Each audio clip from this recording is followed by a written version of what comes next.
Hi me! So, for today's video, ayan, I highly recommend you to buy this for your young girls. Boy leg shorts siya mga mi.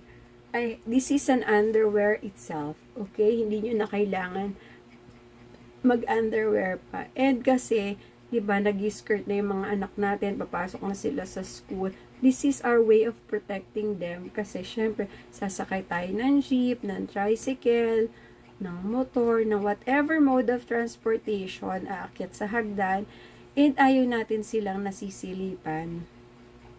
Diba? Kaya kailangan natin ito mga natin. This is the boy leg panty. Yun pala pangalan niya, boy leg panty. And it comes in a different colors, mga mi. And ang ganda pa ng garter niya, though may label na love, pero it doesn't matter kasi yung pagkakagawa, yung gustong-gusto ko dito. Tsaka yan, ang ganda ng pagkakatahi dyan. So, hindi talaga matatastas basta-basta. Kahit everyday use pa. And, yun, breathable yung kanyang tela, mga mi. So, hindi maiinitan yung ating mga anak.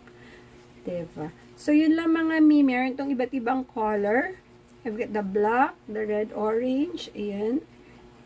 I've got 2 creams. Ayan. Tapos, fuchsia. And itong, yan, mapusyaw ng orange. So, ano pang hinihintay niyo mga mi? Get yours now. Nasa yellow basket. Ang ganda niya lang mga mi. Ayun, oh.